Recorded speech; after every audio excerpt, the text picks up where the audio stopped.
जय जगन्नाथ नमस्कार। आज भिडियोटी आपको स्वागत करुच्ची। आज भिडियोटी मुझे आपको जनईदेवी आपण मैंने आपणकर जमीर ई पावती बा भूमि कर को केमती आपण मैंने ऑनलाइन रे पेमेंट करें। आउ जदि आपण मैंने पेमेंट कर देइचंती से रिसिप्ट मध्ये आपणकर हजि जाइछि ताले ताकू मध्ये केमती आपण मैंने डाउनलोड करें सेटा मुझे आपको जनईदेवी। वीडियो को पूरा आरंभ शेष जाए देखंतु, जमर भी स्किप करंतु नहीं। चलंतु आ डेरी न करी वीडियोटी को स्टार्ट करबा।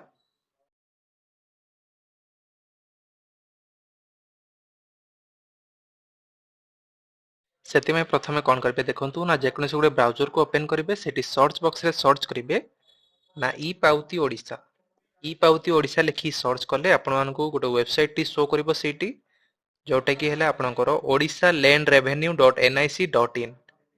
आर लिंक मु डिस्क्रिप्शन रे दे देछि, आपण माने सेठु पाई परिबे। से वेबसाइट को ओपन करंतु।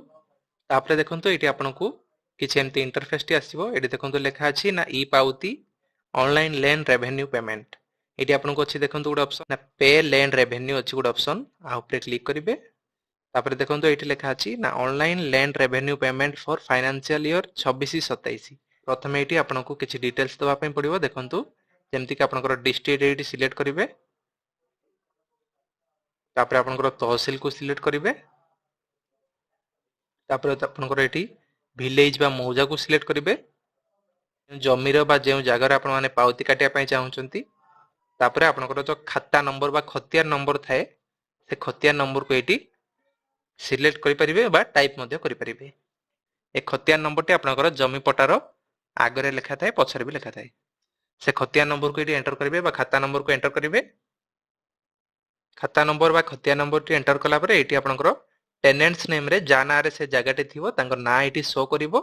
तापरे तळ को स्क्रॉल कले एटी आपनकर डिमांड डिटेल्स शो करिवो बा आपनको केते टंका पेमेंट करिया पथिवो सेटा आपनको एटी शो कर देबो। କିନ୍ତୁ एटी 6 टंका पेमेंट करिया पे अछि। आपण माने चाहिले एटी व्यू रेवेन्यू डिटेल्स ऊपर क्लिक करिकि चेक मध्ये करि परिबे। जदि पूर्वरु आपण मन गोटे 2 वर्षर बांधी नथिबे ताहाले आपनको एटी एरियर आ इंटरेस्ट एटी शो करिवो। जदि आपण सब वर्ष बांधी बांधी आछुचंती ताहाले आपनकर केवल करेंट रे ही शो करिवो। तापर एटी देखंतु गोटे ऑप्शन आसीबो ना एंटर कैप्चा। एटी आपण माने तळे जो कैप्चा टी दिया जाईची ताको एटी सटीक भाबरे एंटर करिवे। कैप्चा टी एंटर कला परे प्रोसीड ऊपर क्लिक करिवे। देखंतु प्रोसीड ऊपर क्लिक कला परे किछ एमते इंटरफेस आसीबो। एटी आपनकर डिपॉजिटर डिटेल्स दवा पय पड़िबो बा जा ना रे आपण माने डिपॉजिट करिया पय चाहुचंती तांकर डिटेल्स एटी दवा पय पड़िबो। जाहांको नाम रे जमिटी बा से पटाटी थिला, जदि से डिपॉजिट करूचंती सेठी तांको ना को एटी एंटर करिवे। जदि सेटा आपनकर बापांग ना रे थिबो किबा आपनकर फैमिली मेंबर का ना रे थिबो ताहाले एटी जदि आपण पेमेंट करूचंती बा आपनकर ना रे आपण माने पेमेंट करिया पय चाहुचंती ताहाले एटी आपनकर नाटी एंटर करिवे। तापर एटी रिलेशनशिप विथ रिकॉर्डेड टेनेंट अछि। देखंतु जदि आपनकर ना रे ही जमिटी अछि, आपण ही डिपॉजिट करूचंती, एटी आपण माने सेल्फ लिखिबे। ना जदि आपनकर बापांग ना रे अछि ताहाले आपण माने एटी आपनकर रिलेशनशिप लिखि परिबे बा आपनकर फैमिली मेंबर जहा ना रे थिबो तांको सहित आपनकर रिलेशनशिप कोन सेटा एटी लिखि परिबे। जेमति कि सन आपनकर फादर मदर एमति जहा भी हेतियो सेटा आपण माने एटी लिखि परिबे। तापर आपनकर डिपॉजिटर एड्रेस बा एटी आपनकर एड्रेस को एंटर करिवे। जे डिपॉजिट करिया पय जाउचंती तांकर एड्रेस को एटी एंटर करिवे। एड्रेस टी एंटर कला परे पिन कोड को एंटर करिवे। तापर अछि देखंतु आपनकर मोबाइल नंबर एटी एंटर करिवे। डिपॉजिटर को मोबाइल नंबर को एंटर करिवे सेठी। तापर अछि देखंतु ना ईमेल आईडी अछि, सेठी आपनकर ईमेल आईडी को एंटर करिवे। ईमेल आईडी टी एंटर कला परे तापर एटी आपनको गोटे कैप्चा शो करिवो। से कैप्चा टाको एटी एंटर करे देबे। कैप्चा एंटर कला परे देखंतु तळको स्क्रॉल करिवे, मेक पेमेंट रो गोटे ऑप्शन आसीबो, ता ऊपर क्लिक करिवे। तापर देखंतु एमति किछि गोटे मेसेज आसीबो आपनको, सेठी आपण माने यस ऊपर क्लिक कर देबे। तापर किछि एमति इंटरफेस आपनको आसीबो, आको आपण माने तळको स्क्रॉल करिवे, तापर नेक्स्ट ऊपर क्लिक करिवे। तापर देखंतु किछि एमति इंटरफेस आसीबो। एटी आपण माने debit card, net banking, UPI, wallet, NEFT, RTGS, over the counter एमति बहुत गुड ऑप्शन अछि। आपण माने से सब यूज करके पेमेंट करि परिबे। मु यूपीआई रे केमति करिवे सेटा आपन कहि दउछि। देखंतु यूपीआई ऊपर क्लिक करिवे। आपण माने जेउ भी पेमेंट गेटवे को सिलेक्ट करके आपण माने पेमेंट करि परिबे। देखंतु एटी मु बिल्डेक्स ऊपर क्लिक कली। तापर देखंतु किछि एमति इंटरफेस आसीबो। Accept the term and condition आछि, एटी आको एक्सेप्ट कर दबा। तापर ए कैप्चा टाको एटी एंटर करिबा। कैप्चा टी एंटर कला परे देखंतु प्रोसीड टू पेमेंट ऑप्शन अछि, ता ऊपर क्लिक करिवे। तापर पुनी थर गोटे पॉपअप आसीबो वार्निंग रो, ओके ऊपर क्लिक करिवे।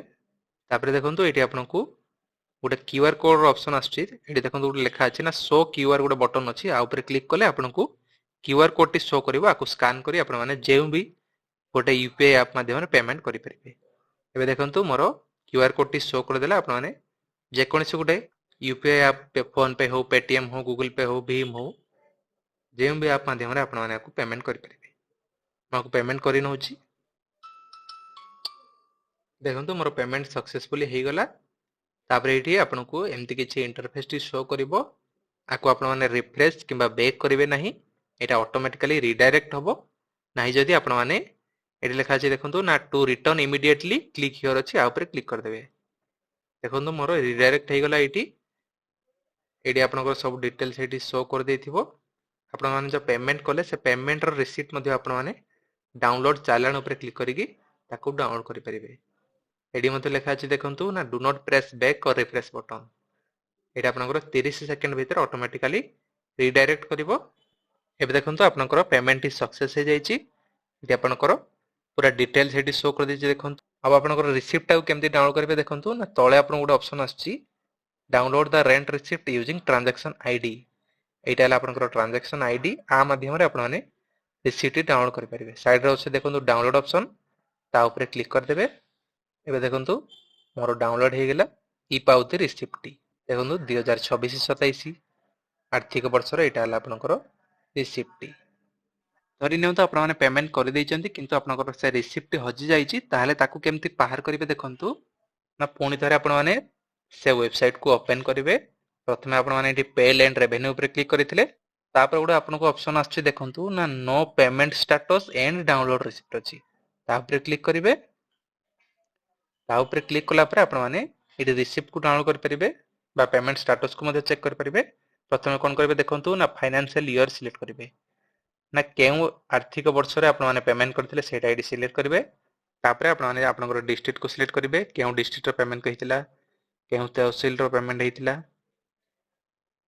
केउ मौजा रो आपनकर जमी थिला सेटा पेमेंट हेतिला सेटा एडी सिलेक्ट करिवे केउ मौजा बा केउ विलेज। तापर आपनकर खाता नंबर बा खतिया नंबर टी एटी सिलेक्ट करिवे। तापर गेट ऊपर क्लिक करिवे। गेट ऊपर क्लिक कला पर देखंतु तळे आपन गोटे ऑप्शन शो करिवे देखंतु ट्रांजैक्शन आईडी पेमेंट स्टेटस तापर अछि डाउनलोड रिसीप्ट तापर अछि देखंतु डाउनलोड रिसीप्ट गोटे डाउनलोड बटन अछि ता ऊपर क्लिक करिवे। ता ऊपर क्लिक कला पर देखंतु आपनकर पुणी थरे से रिसीप्ट डाउनलोड हे गला। आपण माने जदी आपनकर रिसीप्ट को हजे दैचंती बा आपण माने पाउ नांती ताहाले ठीक एई माध्यम रे आपण माने आपनकर रिसीप्ट मध्ये डाउनलोड करि परिबे। म जे आपनकु पूरा स्टेप बाय स्टेप प्रोसेस कहि देली आपण माने आपनकर भूमि कर बा भूमि खजना को केमति ऑनलाइन रे पेमेंट करि परिबे आ जदी आपण माने आगुर पेमेंट करि नैचंती ताहाले तार रिसीप्ट को केमति डाउनलोड करि परिबे। जदि वीडियो टी आपण मानकु भल लागि थाए ताहाले वीडियो को लाइक करंतु कमेंट करंतु चैनल को सब्सक्राइब करी पाखरे थिया बेल आइकन को प्रेस करंतु जहा द्वारा कि आगु मध्ये हम 3 फॉर्मेट वीडियो को आपण माने बहुत सहज रे पाई परिबे। जय जगन्नाथ नमस्कार।